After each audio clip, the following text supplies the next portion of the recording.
Ms. Goodwin, did you hear those representations put on the record by your attorney? Yes. And you're agreeing to continue this for 2 weeks for possible negotiations? All right, that 2-week date will be. Hatching a murder plot with a convicted killer to kill the host of the hit series Ghost Adventure, what can go wrong? Well, the target of the plot finds out, and then you end up arrested and charged with solicitation and conspiracy to commit murder. I'm Elizabeth Millner with Law&Crime. So that snippet you just heard was from Victoria Goodwin's last hearing in March, and she's been locked up in a Vegas jail since her arrest last month. Now, since then, more dominoes started to fall, like her husband Aaron filed for divorce and sued her, and she's facing charges that could put her in prison for a long time. She appeared in court this week, but surprisingly, prosecutors agreed to drop one of her charges. Last time Victoria Goodwin appeared in court, she agreed to continue her case to a later date, though, while her attorney and prosecutors weighed a negotiation.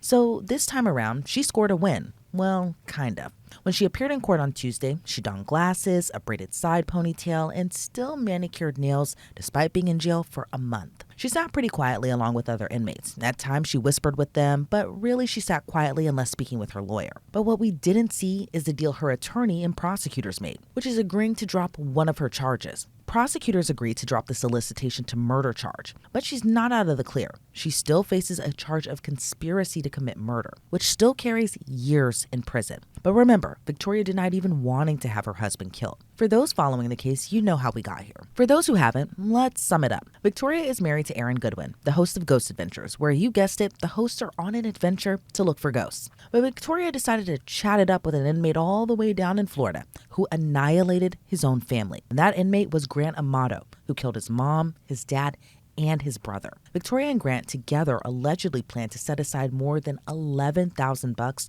to kill Aaron. I mean, Grant couldn't do it. He's already serving a life sentence. So they planned to hire a third person. You would think divorce is the better option, right? In the messages between Grant and Victoria, she did question that. Well, first she allegedly messaged Grant, "I'm so anxious, LOLOL." In another message, police say she wrote, "I just can't believe it's happening. Like, how did I get to this point? Am I a bad person?" Grant asked why she thought that, and she allegedly replied, "Because I chose to end his existence, not divorce." Pretty harsh, ending her husband's existence. According to police, Victoria claims she and Grant were just pen pals, which first began in May of last year and ended in November. Now, obviously, we know she wasn't arrested until last month, and that came after a detective and criminal investigator within the Florida DOC called police in Vegas about the murder for hire plot. But let's go back to October, specifically October 3rd. That's the day Grant contacted the alleged hitman, even wrote to this person, "I need to know what is going on. Can I get an update? Was it done?" It obviously wasn't done, and thankfully Aaron is alive and well. Reportedly unaware his wife was plotting to kill him, Aaron and Victoria appeared on social media like a happy and loving couple.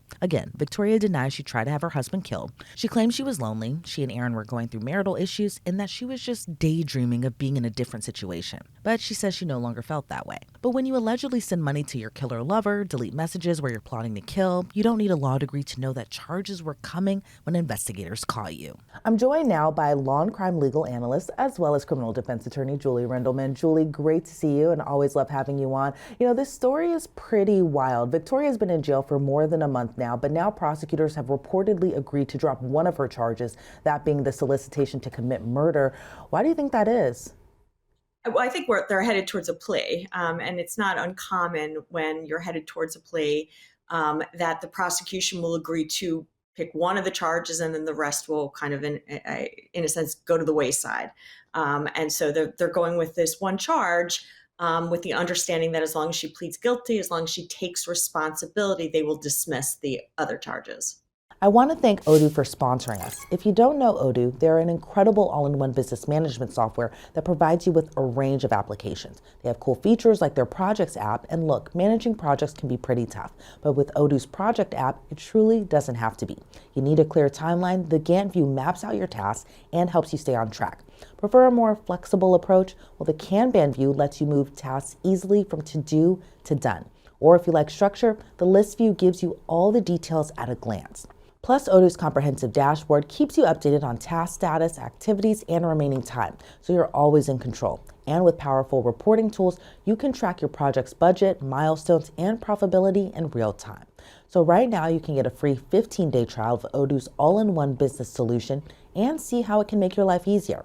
Scan the QR code on your screen or check it out at our link, odoo.com/LC News Project. And if that's the case, do you see her taking responsibility for what she did? Well, it sounds like she's going to, and it sounds like the evidence is fairly strong. Obviously, thankfully, no one was hurt, but that doesn't really change the fact that she committed these crimes. But it sounds like, and by the way, it seems clear that the only reason they are going to agree to dismiss is if, in fact, she's pleading guilty. I'll say, for instance, she just happens to plead not guilty. Do you think prosecutors will still agree to drop that charge? And I do want to ask you, do you think they're kind of weighing that decision, them being prosecutors, possibly because money was never exchanged and said it was kind of set aside? Do you think that's possibly why they agreed to drop the solicitation charge versus the conspiracy charge? Sure. The conspiracy charge may be the stronger charge, and it might be easier to prove. Remember, the conspiracy is just kind of the agreement between more than one person, whereas the solicitation is her or someone asking, requesting, pushing someone else to assist in committing a crime. So assuming that she pleads not guilty, and we're still talking about just possibly pleading not guilty to just one of the charges as they're still kind of weighing that deal, do you think that prosecutors do have enough to convict on the conspiracy to commit murder charge? So it's a great question. We know obviously that there's conversations that they have. I believe it's texts that they have between the two of them with regards to the fact that they were in love with each other and that there was discussions about the hiring of an individual to commit this murder. You just need to take steps, in a sense, in order for there to be conspiracy. It doesn't have to be completed. The money actually doesn't have to be exchanged as long as there are some efforts on the part of those individuals to, in a sense, forward the commission of the crime, which in this case is the murder. And so I do think there's enough at this point. Again, there might be things that the defense and the prosecutor knows that none of us know about at this point. And as a former prosecutor, do you find murder for hire cases kind of harder to try in a sense versus a murder case or a homicide case? So it's an interesting question because, if you think about it, Elizabeth, there's plenty of times, someone's in a relationship, they're mad at their significant other and they say, I wish he was dead, or, I could kill him right now. And so, it's for the prosecution to distinguish, the kind of silly comments that someone makes at the moment of anger versus an actual plan when they're having a discussion that the result will be that someone is in fact killed. And I think that based on the evidence, at least that we've heard so far, I think she goes far afield from just being angry at her husband and is indicating some effort and some desire to actually go through with the crime. And it's interesting you bring that up too, because, Victoria said that she was kind of daydreaming about being in a different situation. She no longer felt that way. And then she described that she and Grant Amato were just pen pals. But what do you make of her denying trying to kill her husband, but going through all the trouble of deleting messages, setting money aside, and even communicating with Grant Amato even in the first place? I don't think it's at all unusual when an individual is caught in any crime, let alone this one, that they're going to initially deny until kind of the evidence racks up against them and they realize they have to make a decision either to plead guilty or let a jury decide whether or not they've committed this crime beyond a reasonable doubt. With regards to her, I think anytime you start to see text being removed or hidden or deleted, two questions come to mind. Is she doing it because she's hiding an affair? And therefore she just doesn't want her husband and others to know because that makes her look guilty? Or is she doing it because she's covering up for the crime? And so one can view it two different ways. When you start to see what the texts are, you start to say, well, this isn't the covering up of an affair. This is a covering up of what was written in the texts that would allude to a criminal activity. And it's interesting, too, just the person that she chose to kind of plan this out with, allegedly, because, Grant Amato, he's already serving time in prison in Florida for annihilating his entire family, his mom, his dad, his brother, but yet she chose all the way from Las Vegas to exchange messages with him, talk to him, be romantic in some type of way, even though she argues that they were just pen pals, just exchanging back and forth. But even just that alone, her decision to have conversation, because we've seen people have affairs in different cases, right? But it's just the person that she chose to have this all play out with. What are your thoughts on just her speaking with Grant Amato in the first place? So as you can see, I don't mean to laugh, but if you want your husband dead, who are you going to choose? You're going to choose someone who might be able to assist you, that you think might know a thing or two about ending another individual's life. Now, by the way, I think it's interesting in this case because it may be argued that she actually, in certain ways, was manipulating him. Because look, we hear about women all the time becoming pen pals with with a serial killer, and having a relationship with him. But this is a woman that went out of her way to start a relationship with this individual, and we know that part of that relationship was discussions about ending the life of her husband. And so I think it's interesting to see why it is that she chose this specific person to begin a relationship with. And what hasn't been clear also is who this alleged hitman is. Obviously, Grant's in prison. Victoria wasn't going to do it, allegedly. There was a third party, but do you think this person will face charges too, or possibly they'll be needed to kind of help build the case for prosecutors against Victoria? So I'm guessing again that she's going to plead guilty and they're not going to need that. In terms of this other individual, I don't know that they necessarily need that other individual because remember, in terms of the conspiracy itself, you don't even have to necessarily have hired the person to commit the actual crime in order to make out that conspiracy. Obviously, if they have evidence against this individual, maybe we'll see additional charges. Maybe he already cooperated. This might be something that we'll learn in the future.